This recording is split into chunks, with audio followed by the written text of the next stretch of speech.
মানুষের অর্থনৈতিক মুক্তি নিশ্চিত হলেই অর্থবহ হবে ছাত্র জনতার আত্মত্যাগ। সিরাজগঞ্জে দলের স্মরণ সভায় ভার্চুয়ালি যুক্ত হয়ে এই কথা বলেন বিএনপির ভারপ্রাপ্ত চেয়ারম্যান তারেক রহমান। জানান, দেশে জবাবদিহিমূলক সরকার প্রতিষ্ঠাই লক্ষ্য তাদের দলের। সিরাজগঞ্জ থেকে শাহনওয়াজ বাবলুর রিপোর্ট, ক্যামেরায় ছিলেন হেমায়েত উদ্দিন হিমু।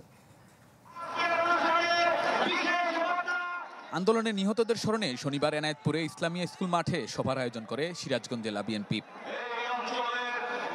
তীব্র গরম উপেক্ষা করে আশপাশের বিভিন্ন ইউনিট থেকে খণ্ড খণ্ড মিছিল নিয়ে কর্মসূচিতে যোগ দেন হাজারো নেতাকর্মী। এক পর্যায়ে স্মরণ সভা রূপ নেয় জনসভায়। দীর্ঘদিন পর সিরাজগঞ্জে প্রকাশ্য কোনো কর্মসূচিতে বক্তব্য রাখলেন বিএনপির ভারপ্রাপ্ত চেয়ারম্যান তারেক রহমান। দলের এই শীর্ষ নেতার বক্তব্য শুনতে এনায়েতপুর স্কুল মাঠে জড়ো হয়েছেন হাজারো নেতাকর্মী। তৃণমূলের নেতাকর্মীরা বলছেন যে বৈষম্যহীন বাংলাদেশের জন্য রাজপথে রক্ত দিয়েছেন হাজারো ছাত্র জনতা, সেই বৈষম্যহীন বাংলাদেশ বিনির্মাণে ঐক্যবদ্ধভাবে কাজ করার প্রত্যয় ব্যক্ত করেন তারা।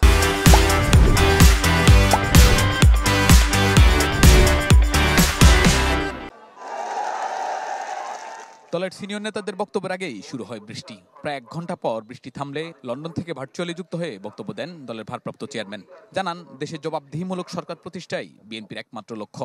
আমরা যদি এই পথ ঐক্যবদ্ধভাবে সকলে পাড়ি দিতে পারি, তাহলে আমরা মানুষের যে অধিকার, ভোটের যে অধিকার, যেই অধিকারকে পুনঃপ্রতিষ্ঠিত করতে চাই, আমরা জনগণের কাছে জবাবদিহিমূলক সরকার প্রতিষ্ঠা করারই হচ্ছে আমাদের লক্ষ্য, আমাদের উদ্দেশ্য। এবং সেজন্যই এত ত্যাগ, এত তিতিক্ষা, এত সংগ্রাম, এত আন্দোলন। তিনি বলেন, রাজনৈতিক মুক্তির সাথে নিশ্চিত করতে হবে জনগণের অর্থনৈতিক মুক্তিও। নেতাকর্মীদের আহ্বান জানান আইন নিজের হাতে তুলে না নেয়ার।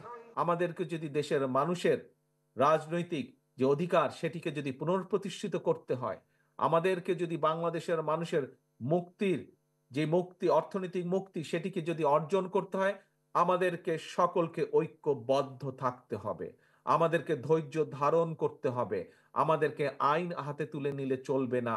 দলের দুর্নাম যাতে না হয় সেই বিষয়ে সতর্ক থাকতে পরামর্শ দেন বিএনপির স্থায়ী কমিটির সদস্য ইকবাল হাসান মাহমুদ টুকু। আমাদের মানুষের সাথে ভালো ব্যবহার করতে হবে, বিএনপির যেন বদনাম না হয় সেই দিকে আপনারা খেয়াল রাখবেন। সেই দিকে খেয়াল না রাখলে আমাদের নির্বাচন করতে হবে, তাহলে কিন্তু নির্বাচনটা কঠিন হয়ে যাবে। শাহনওয়াজ বাবলু, চ্যানেল 24, এনায়েতপুর, সিরাজগঞ্জ।